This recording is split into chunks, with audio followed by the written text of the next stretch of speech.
अस्सलाम वालेकुम नाज़रीन, प्रोग्राम हार्ट इशू सां गॾु मां आहियां जो मेज़बान इसहाक कोलाची। नाज़रीन, पार्लियामेंट यानी लफ़्ज़ पार्लियामेंट जो अचे थो त माना हिकु हलचल थी वञे थी सॼे मुल्क में। त पार्लियामेंट माना लेजिस्लेशन, जेको लेजिस्लेशन पार्लियामेंट हिकु सुप्रीम इदारो आहे, सुप्रीमेसी आहे पार्लियामेंट जी, त उहो लेजिस्लेशन करे सघे थो, का भी कानून साज़ी करे सघे थो। ऐं पार्लियामेंट में आइनी तरमीम जे हवाले सां कुछ ॾींहनि खां बल्कि काफ़ी ॾींहनि खां हिकु डिबेट हले पई त आइनी तरमीम हुकूमत आणण लाइ कोशिशूं करे पई।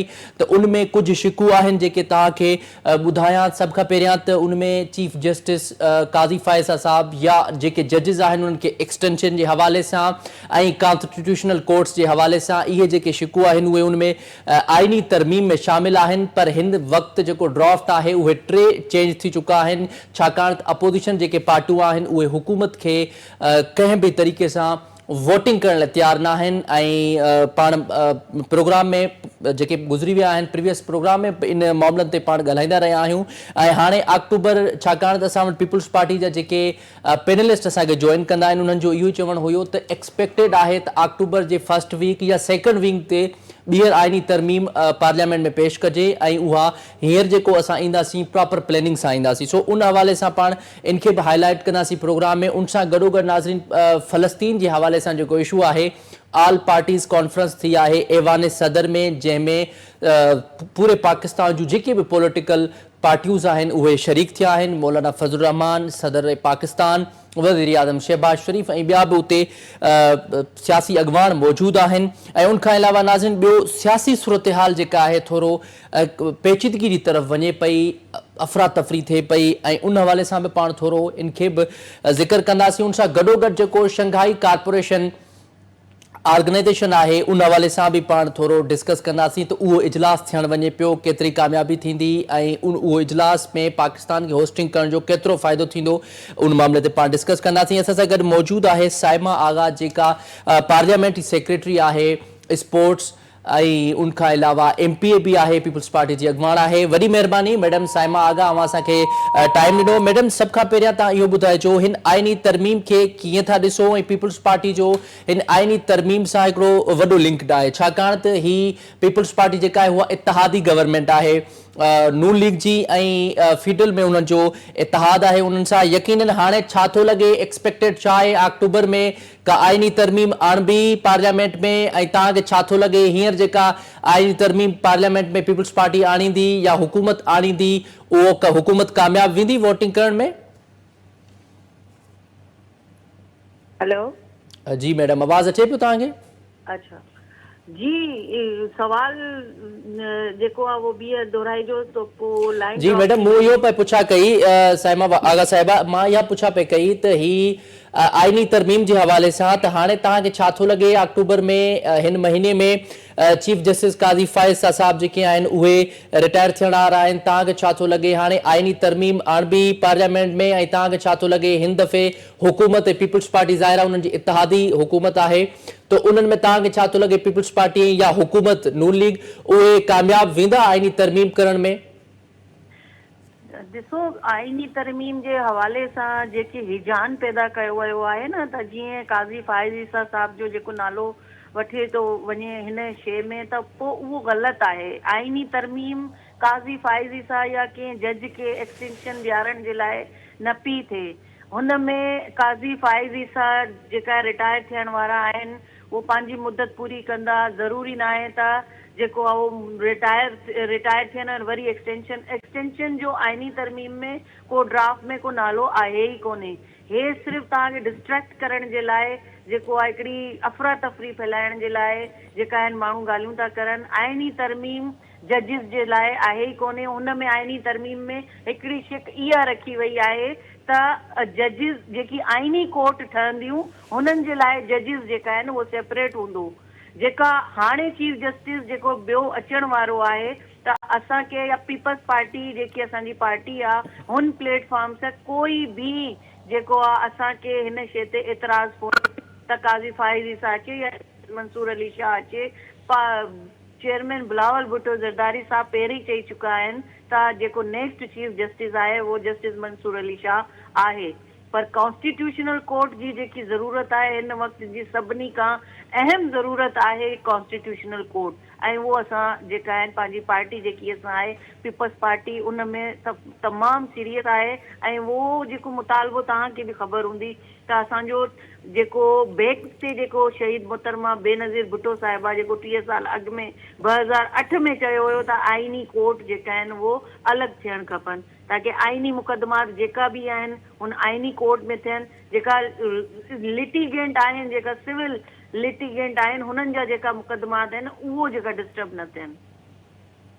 अच्छा साइमा साहिबा इहो ॿुधाइजो तव्हांजे बकौल त ही जेका आइनी अमेंडमेंट आहे ही आइनी तरमीम जेका आहे उहा सही आहे ठीकु आहे लेकिन हुकूमत उहा कामयाब छो न पई थिए। आइनी तरमीम जे हवाले सां आचर ते एॾियूं वॾियूं मुलाक़ातूं थियूं कॾहिं सदर साहब मुलाक़ात करे पियो। अच्छा उनखां पोइ हाणे बि मुलाक़ातूं थियनि पियूं JUI सरबराह सां अपोजिशन पार्टी सां कॾहिं अख्तर मेंगल साहब सां त हुकूमत कोशिश करे पई पर अपोजिशन साथ छो नथी ॾे छाकाणि नज़रियनि खे इहो असांखे मालूम थियो आहे त पहिरियां जेको ड्राफ्ट आयो जंहिंमें एक्सटेंशन जे हवाले सां इहो वाज़े हुयो लेकिन उहो अपोजिशन राज़ी न थी जंहिंजे करे उहो चेंज थियो। वरी पोइ टियों आयो हाणे टियों जेको आहे उहो ड्राफ्ट आहे पर हाणे ॿीहर बि अतातार साहब जो इहो बयानु साम्हूं आयो आहे त हाणे जेको ड्राफ्ट ईंदो उहो अपडेटेड हूंदो। सभ खां पहिरियां त हिकु जेको ड्राफ्ट आहे उनमें वाज़े नथो थिए त ड्राफ्ट बेसिकली आहे छा। उनखां पोइ हुकूमत जेका आहे उहा छो न पई कामयाब थिए अपोजिशन खे राज़ी करण में ऐं वोटिंग कराइण में। ॾिसो हिकिड़ो जेको ड्राफ्ट जेको सभिनी खां पहिरियों आयो हुयो तव्हांखे असांखे सभिनी पार्टियुनि खे ख़बर हुई उहो वरी कोऑर्डिनेशन सां न हुयो। जॾहिं कोऑर्डिनेशन थी त हुन में मुख़्तलिफ़ पार्टी हुई जंहिंजो मुसविदा जो जेको हुयो हुन सां मुतफ़िक़ न हुयूं जंहिंमें असां बि हुयासीं मौलाना साहब बि हुया क़ाबिल एतिराम आहिनि ऐं हुननि चयो त मां मुसविदा पंहिंजो पाण पढ़ंदसि पोइ हिनखे ठाहींदसि पोइ वरी हिन में शामिलु थींदसि। ऐं उहो हुनजी पंहिंजी जेकी आहे नी उहा लिबर्टी आहे वो मुसविदा पढ़नि ऐं हुन में शामिलु थियनि। हर पार्टी जी पंहिंजी लिबर्टी आहे। असां बि चयो पीपल्स पार्टी चयो हुयो त पोइ मुसविदा जेका पहिरें ठाहियो हुयो हुन में असां पहिरें हुनखे ॾिसंदासीं अगरि हुन में जेका हिजानी कैफ़ियत आहे उहो न आहे त पोइ असां हुन में शामिलु थींदासीं। इतिहादी ज़रूरु आहियूं पर मजबूर न आहियूं। ॾिसो पाकिस्तान पीपल्स पार्टी इतिहाद ज़रूरु आहे हुकूमती पार्टी सां पर हुन सां मजबूर न आहे त जेको उहो लिखी ॾींदा असां उहो कंदासीं। असांजी पंहिंजी जेकी आहिनि अमेंडमेंट्स आहिनि हुन ते असां मुतफ़िक़ थींदासीं ऐं जेकी बि मुलाक़ातूं थियनि थियूं ऐं इन फ्यूचर तव्हां ॾिसजो त हे सेकेंड वीक में इनशाला ये अमेंडमेंट जेका हुन में क़ौमी असम्बली में पेश बि थींदियूं पार्लियामेंट में ऐं हुतां मंज़ूर बि थींदियूं। हिन में सभु पार्टीज़ जेका आहिनि पंहिंजो पंहिंजो जेको आहे उहो हिसो विझंदी ऐं पोइ इहे मंज़ूर थी वेंदियूं इनशाला। मुंहिंजो जेको अंदाज़ो आहे उहो नेक्स्ट जेको वीक हूंदो नी हुन में अक्टूबर जो हुन में अमेंडमेंट्स पेश बि थींदियूं मंज़ूर बि थींदियूं। ऐं अपोज़िशन जो त तव्हांखे हाल ख़बर ई आहे त कल्ह वरी हुन कहिड़ो ड्रामो कयो हुयो सॼो ब्लॉक करे रखियो आहे कैपिटल टेरिटरी खे ऐं उहो त चाहिनि ई नथा न त पार्लियामेंट में का कानून साज़ी थिए त को पाकिस्तान अॻिते हले को मुआशी सूरत हाल को सही थिए। ये तो उन्हनि जी एजेंडा में शामिल ही न था। अच्छा साहिबा साहिबा छा तव्हांखे लॻे थो जीअं अवां ॻाल्हि कई त सेकेंड वी में आइनी तरमीम जेका आहे उहा पेश कई वेंदी पार्लियामेंट में तव्हांखे छा थो लॻे हींअर मौलाना साहब जेके हुकूमत खे टफ टाइम ॾेई रहिया आहिनि ऐं अपोजिशन पार्टियूं टफ टाइम ॾेई रहिया आहिनि यकीनन अख्तर मेंगल साहब जी पार्टी उहा बि टफ टाइम ॾेई रही आहे तव्हांखे छा थो लॻे हाणे हुकूमत कॉन्फिडेंट पहिरियां हुई लेकिन हुकूमत कामयाब न थी हाणे छा हुकूमत वधीक कॉन्फिडेंट आहे ऐं हाणे हुकूमत ईंदी प्रॉपर प्लैनिंग सां ईंदी ऐं इहो आइनी अमेंडमेंट जेका आहे उहा पास थी वेंदी? बिल्कुलु थी वेंदी। हाणे जेकी हुकूमत अचे थी उहो प्रॉपर प्लैनिंग सां बि अचे थी पंहिंजा नंबर पूरा करे थी बि अचे ऐं मौलाना साहब जेका आहिनि उहो पाण जेका सम्झनि था कि असां गॾु बीहंदा हुननि त पहिरें चयो त मां अपोज़िशन में आहियां ऐं अपोज़िशन में ई रहंदसि पर इहो बि चयो गॾु त अगरि हुकूमत जी तरामीम में को अहिड़ी ॻाल्हियूं थींदियूं जंहिंसां मुतफ़िक़ थी सघूं था त पोइ ज़रूरु हुकूमत जो साथ बि ॾींदासीं।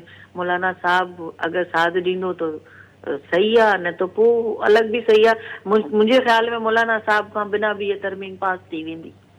अच्छा, जेकॾहिं मौलाना साहब साइमा साहिबा इहो ॿुधाइजो, जेकॾहिं मौलाना साहब ऐं अपोजिशन पार्टी में जेके मौलाना साहब आहिनि, ज़ाहिर आहे उन्हनि खां सवाइ त माना अमेंडमेंट नथी थी सघे, उहा त पास थी नथी सघिजे पार्लियामेंट मां, पर जेकॾहिं उहे राज़ी थियनि था त पोइ बि 4-5 वोट घुर्बल आहिनि, पोइ बि नीडेड आहिनि, पोइ तव्हांखे छा थो लॻे, छा तव्हां ऑलरेडी हुकूमत जेका आहे उहा उन्हनि खे कवर करे चुकी आहे, या पोइ बि हुकूमत खे 4-5 मेंबर्स जी नीड पवंदी वोटिंग जे दौरान? न, बिल्कुलु वोटिंग जे दौरान उन्हनि खे जेको आहे उहो उन्हनि जी ज़रूरत पवंदी। ऐं मूंखे लॻे थो त जेकी हुकूमती बेंचिस आहिनि उन्हनि ते जेका वेठा आहिनि त उन्हनि ज़रूरु नंबर पूरा कया हूंदा ऐं उहे हिन में लॻा पिया हूंदा।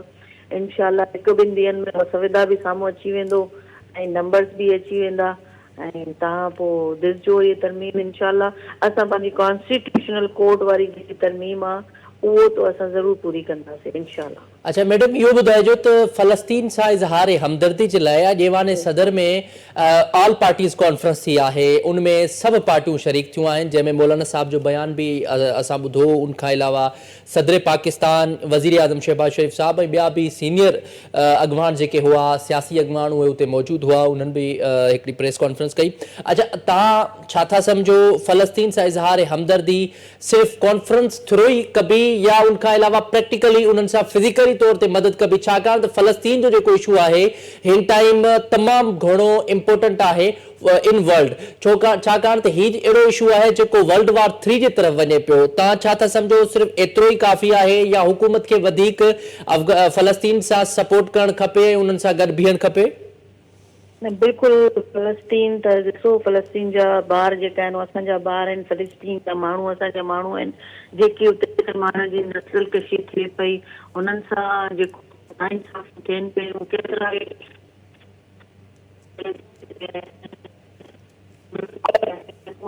ताक़त आहे जो पोइ सारे हाल ई वर्ल्ड वार 3 जी तरफ़ वञे थी ॻाल्हि, त हिन में असांजी सभु पार्टियूं उते जेको आहे APC कई हुई उते इस्लामाबाद में वेठी हुयूं ऐं उन्हनि सभिनी यकजहती जो इज़हार कयो ऐं सभिनी हिकिड़ी ॻाल्हि ते मुतफ़िक़ थिया उते त असां फ़लस्तीन सां गॾु बीठा आहियूं, हमेशह बीठा रहंदासीं ऐं उन्हनि खे फिज़िकली बि जेकी आहे उन्हनि खे मदद ॾियणु खपे फ़लस्तीन खे। कॉन्फ्रेंसिस ताईं जेकी आहे इहा ॻाल्हि न रुकिजे, छो त हाणे इहा आलमी बिरादरी जेकी आहे उहा सफ़ा नाकाम थी चुकी आहे, अक़वाम मुतहिदा सफ़ा नाकाम थी चुकी आहे उन्हनि खे जेको आहे उहो तहफ़ुज़ फ़राहम करण में। मुंहिंजी त इहा ई जेकी आहे इहे मैसेज बि हूंदो भई सभिनी जे लाइ त सभु पंहिंजा पंहिंजा मफ़ादात जेका आहिनि हुननि खे पोइ हिते छॾे पोइ हिते फ़लस्तीन जे ॿारनि जे लाइ, उन्हनि जे लाइ, मुसलमाननि जे लाइ हिकु करो बीहणु खपे। ठीकु आहे, वॾी महिरबानी साइमा आगा साहिबा, अवां असांखे टाइम ॾिनो। नाज़रीन, जीअं तव्हां असांजे पैनल जी ॻाल्हि ॿोल ॿुधी, उन्हनि जो इहो चवणु हुयो त 2nd वीक अक्टूबर में ही हुकूमत जेका आहे उहा आइनी तरमीम करण लाइ कॉन्फिडेंट आहे ऐं उन्हनि हिकिड़ो एक्सपेक्टेड बि ॿुधायो, बल्कि उन्हनि 100% श्योर ॿुधायो कि हिन दफ़े पार्लियामेंट में जेका अमेंडमेंट आहे 26th अमेंडमेंट उहा आसानी सां पास कराइबी ऐं मौलाना साहब बि उन्हनि खे सपोर्ट कंदा। ॾिसजे छा मौलाना साहब उन्हनि खे सपोर्ट कनि था ऐं 26 जेका अमेंडमेंट आहे छा इहा आसानी सां पास थी वेंदी पार्लियामेंट मां। ऐं पीपल्स पार्टी जेका आहे उहा इन मामले ते पीपल्स पार्टी जे अॻवाननि जो मौक़िफ़ बि ॿुधो आहे। सो नाज़रीन, हिते वक़्तु थियो आहे ब्रेक जो, वठूं था शॉर्ट ब्रेक, स्टे विथ अस।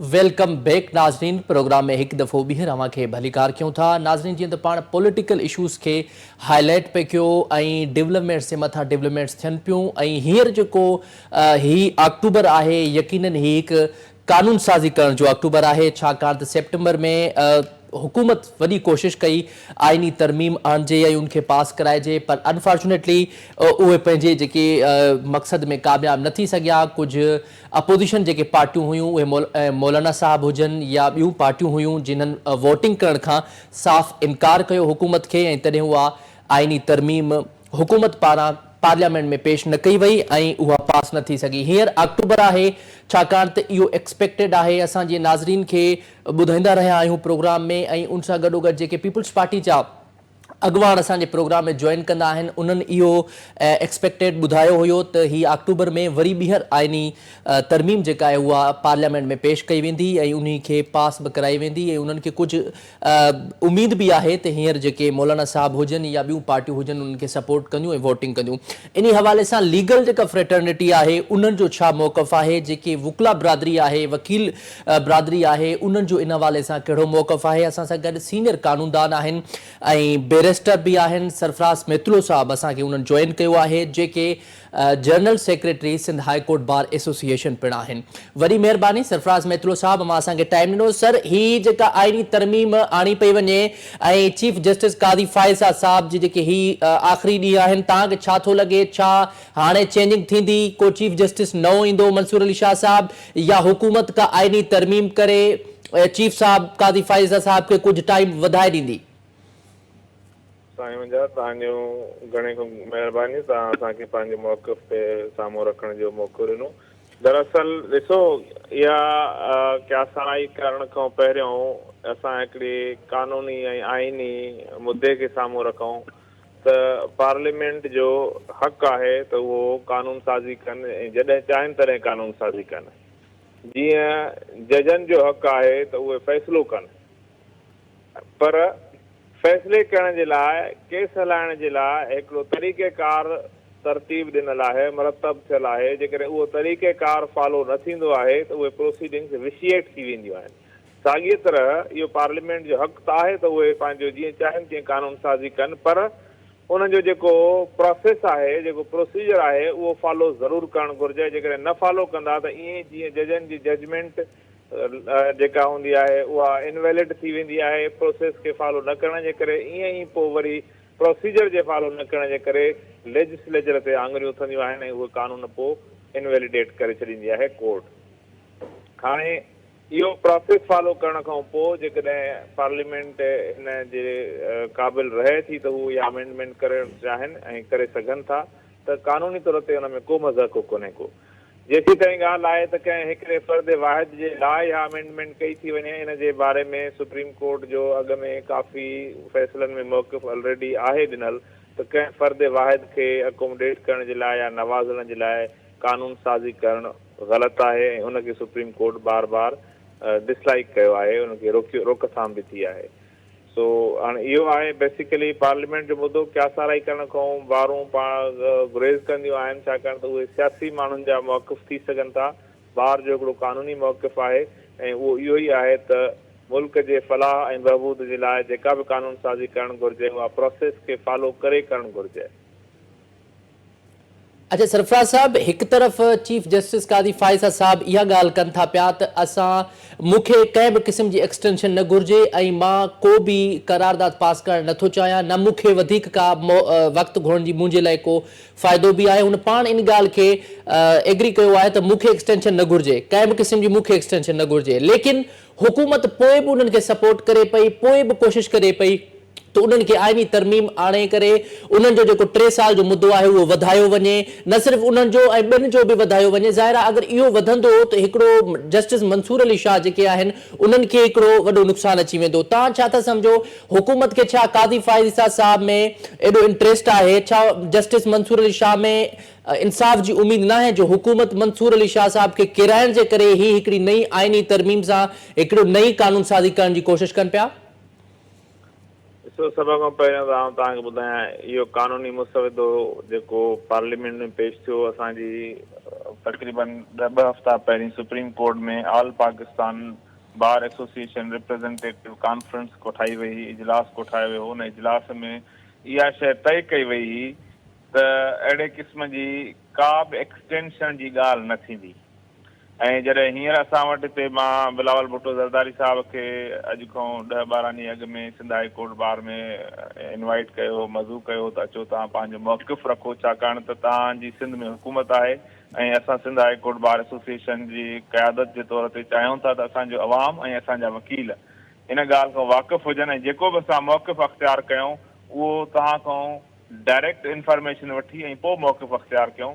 हुन बि इन ॻाल्हि जी असांखे यकीन दहानी कराई त बाबा असां कंहिं बि क़िस्म जी एक्सटेंशन में कोन था वञूं त को अपर एज लिमिट असां एक्सटेंड कयूं था त पोइ जजनि खे 3 साल वधाए ॾिना वञनि।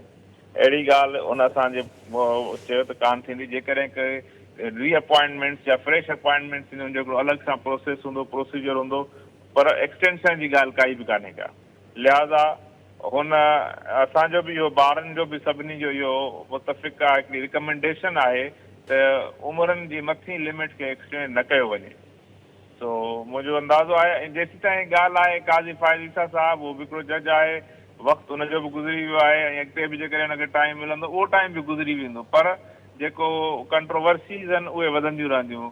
मंसूर अली शाह चङो जज आहे ऐं उहो बि पंहिंजी जाइ ते इंसाफ़ कंदो। ॾिसो काज़ी फ़ाइज़ ईसा साहिबु जॾहिं प्यूनी जज हुयो त सभिनी माण्हुनि जो इहो ख़्यालु हो त हीउ तमामु हिकिड़ो डिफरेंट क़िस्म जो जज आहे, पर जॾहिं हू चीफ जस्टिस थियो त हुनजे चीफ जस्टिस जी कुर्सी जा कुझु पंहिंजा लवाज़मात ऐं पंहिंजा हूंदा आहिनि, चइजे त प्रेशर्स, कोअर्जन्स या उन्हनि जूं के अहिड़ा मजबूरियूं जंहिंजे करे हुननि जी जेके माण्हुनि जूं तवक़ुआत हुयूं उन्हनि जे मुताबिक़त में हुन पाण खे कोन कंडक्ट कयो।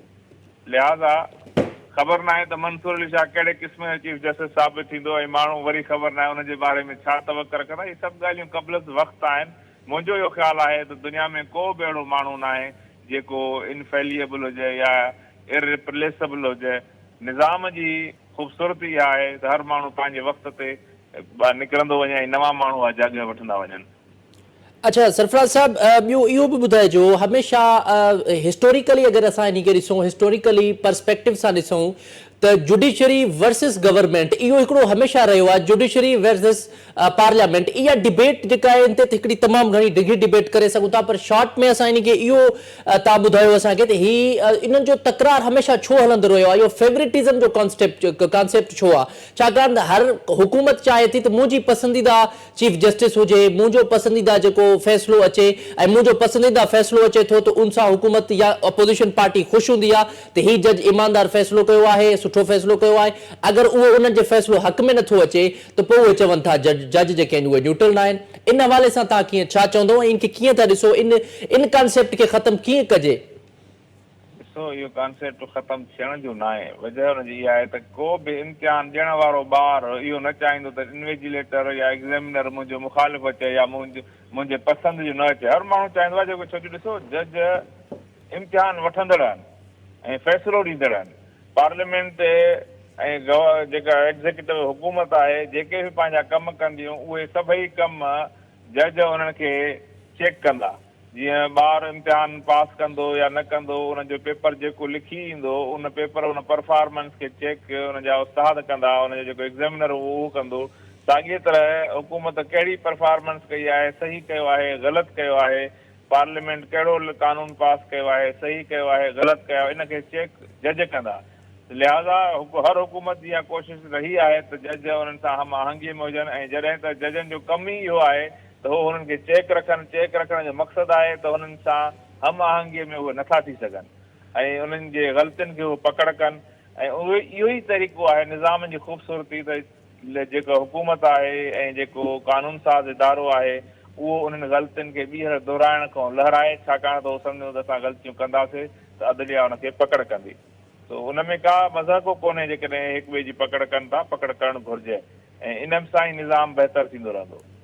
अच्छा सरफराज साहब, अवां लीगल एक्सपर्ट आहियो, थोरो असांखे इहो बि ॿुधाइजो, असांजे नाज़रीन खे इहो ॿुधाइजो त असां वटि जेको पाकिस्तान में अदालती जेको निज़ाम आहे उहो सुस्त रवई जो शिकार आहे। जेकॾहिं हिकिड़ो केस आहे उहो काफ़ी टाइम पेंडिंग में रही करे इवन जेके मुदई हुजनि या जेके जवाबदार हुजनि उन्हनि जी डेथ थी वञे थी, उनखां पोइ जेको आहे उहो केस जो जेको आहे फ़ैसिलो अचे थो। इहो सुस्त रवई जो शिकार आहे काफ़ी टाइम खां, न सिर्फ़ु सुप्रीम कोर्ट, हाई कोर्ट हुजे या लोकल जेके अदालतूं आहिनि उहे हुजनि। इन्हनि में सर बहितरी जी उम्मीद आहे, छाकाणि त हीउ जेको सिस्टम हले पियो, जेको हिस्टोरिकली पाकिस्तान जी जुडिशरी जो निज़ाम हले पियो, इहो तमामु घणो सुस्त आहे। माण्हू चवनि था राजोड़ी कोशिशनि ज़रिए को वॾेरो फ़ैसिलो करे, को राजोड़ी कोशिश ज़रिए मुदई सां जवाबदार सां ठही वञो, पर हे कोर्ट तरफ़ां न वञिणो पए। इहो छाजे करे सर?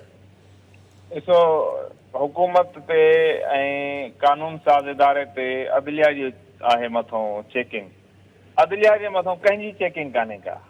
ऐं जॾहिं बि कंहिं माण्हू जे मथां चेकिंग न थींदी आहे त उहो माण्हू पोइ पंहिंजो बसि मर्ज़ियूं कंदो आहे। अदलिया हींअर बग़ैर चेक ऐं बैलेंस जे पई हले, छाकाणि त तव्हां ॾिसो जेकॾहिं फ़ैसिलनि करण खां क़ासिर आहिनि, जेकॾहिं माण्हू खां उहो कमु पुॼे ई नथो त उहो कमु माण्हू विथड्रॉ थी वञे, हथु ई न विझे। जजनि में फ़ैसिले करण जो ॾिसो, इंसान जे अंदरि सलाहियतूं हूंदियूं आहिनि, मुख़्तलिफ़ क़िस्मनि जूं सलाहियतूं हूंदियूं आहिनि। फ़ैसिलो करण बि हिकिड़ी सलाहियत आहे। हीअ जेके माण्हू भर्ती थियनि था एज़ ए जज, ऐं उन भर्ती थियण खां पोइ जेको उते माहौल आहे, उन माहौल में फ़ैसिले करण जी सलाहियत वधाइण जी कोन्हे का हिकिड़ी कोशिशि या उन में हिकिड़ो जुस्तजू। फ़ैसिले करण जी सलाहियत घटिजियो वञे, अहिड़े क़िस्म जा उते कोफ़्त वारा माहौल आहिनि जिते माण्हू हिकिड़ो आज़ादु ख़्यालीअ सां पंहिंजा फ़ैसिला कंदो रहे। ॾिसो, फ़ैसिलो सही करणु सुठो अमल आहे, फ़ैसिलो न करणु ग़लति फ़ैसिले खां वधीक बुरो आहे। छाकाणि त माण्हू ज़िंदगी भर इन इंतज़ार में गुज़ारे वेंदा त असांजो हक़ु छा आहे, हक़ु छा न आहे। तव्हां माण्हू जो रुपयो ठहे थो, हुनखे अठाणा ॾियारियो, वक़्ती तौर ते ॾियारियो, उहो हुन अठाणे मां रुपयो ॿीहर पैदा करे वेंदो, बनिस्बत सॼी ज़िंदगी उहो अठाणे जो रुपए जो इंतज़ारु कंदो रहे। लिहाज़ा अदालतुनि जो कमु आहे त हू वक़्तायता फ़ैसिला कनि। असां पाण बि हिन ते काफ़ी कोशिशि आहियूं एज़ ए बार एसोसिएशन जी क़यादत जे तौर ते भरपूर असांजी कोशिशि आहे त अदालतुनि खे हिन जो न रुॻो अहसासु ॾियारियो वञे, पर उहे अदालतूं जेके वक़्तायता फ़ैसिला करण खां क़ासिर आहिनि, उन्हनि जे ख़िलाफ़ जोगी कार्रवाई थियणु घुरिजे।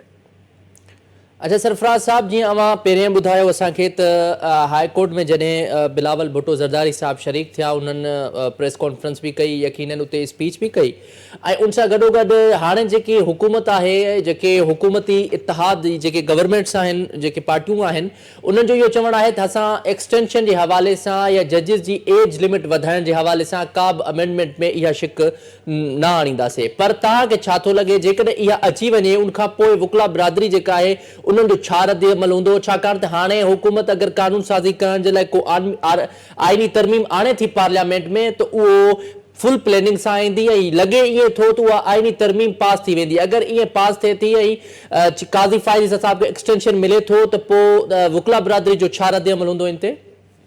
ॾिसो, असां कंहिं माण्हू जे ज़ाती तौर ते, इनफ़रादी तौर ते हक़ में या उनजे ख़िलाफ़ न आहियूं।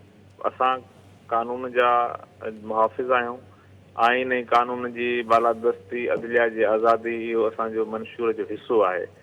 ऐं उन वक़्तु जेकॾहिं को बि अहिड़ो इक़दाम, चाहे इहो या इन जे खां ॿियो जेको आइन ऐं कानून जे मुनाफ़ी हूंदो, अदलिया जी आज़ादी जे ख़िलाफ़ु हूंदो, त असां बार पंहिंजो मौक़िफ़ उन ते हिकिड़ो लाहे अमल तयारु कंदी, हुन जे हिसाब सां मुनासिबु इक़दाम वठंदी।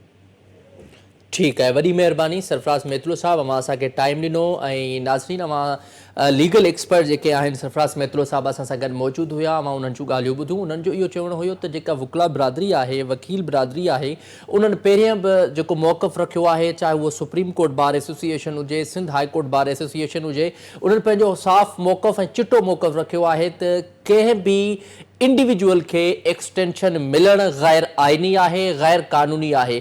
पर हुकूमत जेका कोशिश करे पई, जीअं सरफराज साहब ॿुधायो त हुकूमत कोशिश करे पई, त सरफराज साहब एज अ सीनियर क़यादत जे तौर ते उन्हनि बिलावल भुट्टो ज़रदारी साहब खे high court Sindh high court में उते घुरायो, ऐं उन्हनि स्पीच बि कई, ऐं उन्हनि इहा यकीन दहानी कई वुकला बिरादरी खे त असां अहिड़े क़िस्म जी का बि आइनी तरमीम में अमेंडमेंट न कंदासीं, ऐं अहिड़े क़िस्म जी कंहिंखे बि एक्सटेंशन जेको आहे कंहिं बि जज खे न मिलंदी।